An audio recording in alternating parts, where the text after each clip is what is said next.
Yeah? What's that? It is genetic material. So, and that genetic material contains a code, right? So it's a storage system for information. And do you know what the letters of the code are? So the individual bases of the deoxyribonucleic acid. So we have A, T, or the last two, C, G, and G. And who pairs with who? A and T, and C and G, right? So those are always the partners that pair. And just out of those four bases, those four letters, is all the genetic information, all the code that's stored that tells the cells the different components to making the cell, right? So that's pretty astounding that just those four letters, combinations of those four letters, gives the information to build an entire cell, right? So what we're looking at is how does that code change in a way that can then have substantial effects to the point of these individuals coming down with cancer, being at a higher risk of cancer, right? So how this works is we have DNA is the storage, that's where the information is stored.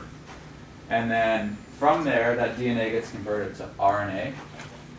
So that's kind of we call this the messenger. It brings the code that can then be translated into protein. And protein is the workhorse of the cell. So this is most of the components of the cell are proteins, and that's what does all the work in the cell. So I use the analogy for this of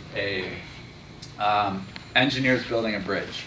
So the engineers would be probably the RNA. So they go and they get the code from the DNA, and that would be kind of your blueprints, your library where you get the information on how to build the bridge is stored in the DNA. The engineers take that information and convert it into building the bridge, which is the protein. So the protein's the bridge, which is going to carry the cars across the river, right? But now, if something is incorrect in the library, in the blueprints, in the DNA, these engineers aren't terribly smart, and they'll just read whatever and follow the instructions of the DNA. And so, let's say that DNA said to use glue instead of concrete in building the bridge. Now, what would happen with the bridge? Not such a good bridge, right? Probably a broken bridge that's not going to stay together. So the same thing happens in human cells.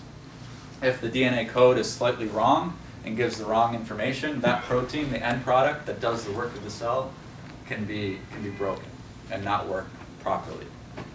So from there, what we're going to do is we know that within these samples, there's possibly an incorrect code in that DNA. So one of those A's got switched to a T, or a T got switched to a G. So there's something wrong in the code, but how would we maybe find where that is? And what we can use is a special enzyme called restriction enzymes, and these recognize very specific codes.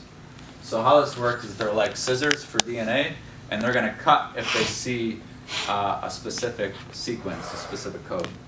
So we have two different kinds of DNA, right? Normal DNA, which let's say is ACG, and mutated DNA, which we'll say is ATG. So instead we have ACG, ATG.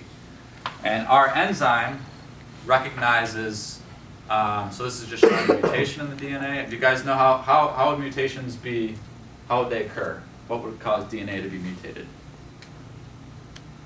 Any ideas?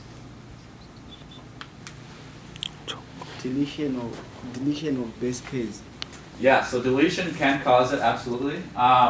So how about what would cause a base pair to be deleted? Or what are risks that we try to avoid to limit our mutations in DNA? So I would, being kind of pale, I would be sure to put on sunscreen when I go outside.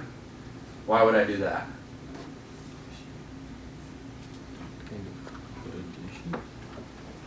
Because the sun has UV rays, and those UV rays are actually known to can cause mutations in DNA. They kind of cause the DNA to twist up on itself and causes bulky adducts and can break the DNA. So that would be one way. Another would be maybe I work somewhere with a lot of chemicals, and so certain chemicals can cause mutations, so I would try to limit my exposure to chemicals. So there's a lot of lifestyle things. So obesity can be an issue, alcohol consumption, viruses. So certain viruses are very good at introducing new genetic material that gives you predisposition. So there's a lot of different ways that your DNA can be altered, and also you may just get a mutated copy from your parent. So you may have not done anything that would cause that exposure, but your parents have, and now that's been passed on. So we exploit now, we use that mutation. We can find